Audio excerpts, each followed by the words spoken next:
जय श्री राम मेरे प्यारे बच्चों। आज फिर मैं आ गया हूं आपको यूट्यूब चैनल लेके, सरस्वती क्लासेस का सर्वर, ऑनलाइन सर्वर। और आज हम आपको करा है प्रतिस्थापन विधि का करा है प्रतिस्थापन विधि का हो थे। देखो रबड़ रह गई वापस से। प्रतिस्थापन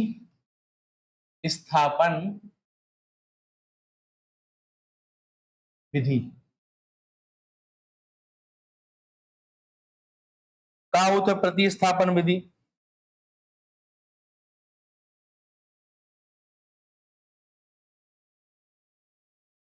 प्रतिस्थापन विधि मतलब होता है, जैसे सवाल लिखा है, मान लो x धन y बराबर 7, 3x ऋण 2y बराबर 11। मतलब x धन y बराबर 7 लिखो है और 3x ऋण 2y बराबर 11 लिखो। सबसे पहले हम एक को दे दें समीकरण नंबर 1 और एक को दे दें समीकरण नंबर 2। अब समीकरण कोई भी एक उठाने हैं, या तो समीकरण 1 उठा लो या फिर समीकरण 2 उठा लो। अगर हम एक उठा रहे समीकरण तो वो से हमारा जो वैल्यू मिले, तीसरा समीकरण बने वो की वैल्यू को दूसरे में पुट करने। और अगर हम दूसरा उठा रहे समीकरण तो उसे जो हमें एक वैल्यू मिले तीसरे समीकरण की, वो हम समीकरण 1 में रखें।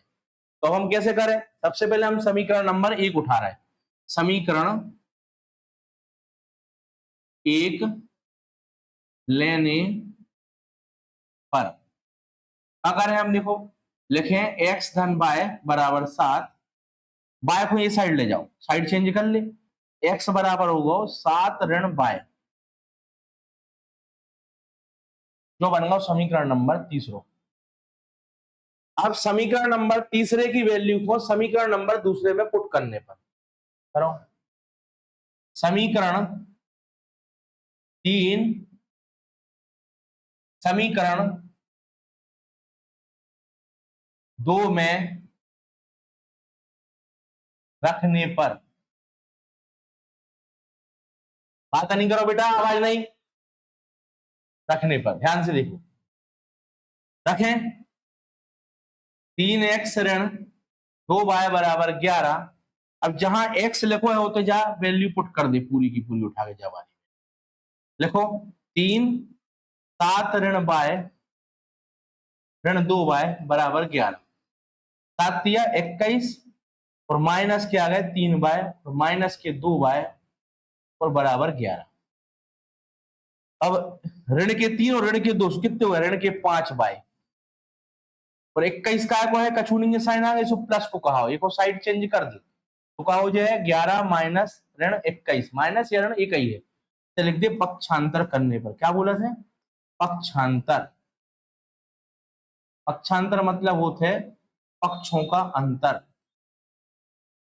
पक्षों का अंतर जब भी हम करते हैं तो प्लस को चिन्ह माइनस को हो जाते है, माइनस को चिन्ह प्लस को हो जाते है, डिवाइड को इनटू हो जाते और इनटू को डिवाइड हो जाते। करो जल्दी से। -5y बराबर 11 में से 21 घटा दे बच्चों माइनस को 10। अब ऋण और ऋण कट गए सो y बराबर का होगा जो गुणा में है सो काय में चलो जो डिवाइड में 10/5। 5 दूने 10 तो y की वैल्यू का आ गई हमारे पास 2।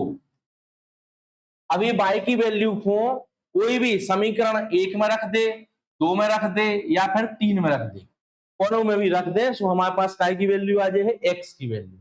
अब हम रख रहे हैं समीकरण नंबर 3 में। लिखो यहां समीकरण 3 में y बराबर रखने पर 2 रखने पर रखो जल्दी से। x बराबर होगा 7 ऋण y, x बराबर होगा 7 ऋण 2, x की वैल्यू आ गई 5। ऐसे हमें जब प्रतिस्थापन विधि हल करने हैं, ध्यान से देखो। समीकरण 3 में y बराबर 2 रखने पर, अब 2 रखे तो x बराबर होगा 7 ऋण 2, y की आ गई वैल्यू, x की वैल्यू 5 आ गई, क्या x की वैल्यू आ गई और जहां हमारी y की वैल्यू आ गई। तो आपको ये सवाल की अच्छी प्रैक्टिस करने हैं। प्रतिस्थापन विधि है, ये टाइप के और भी सवाल हम लेके आए हैं आपको अगली वीडियो में।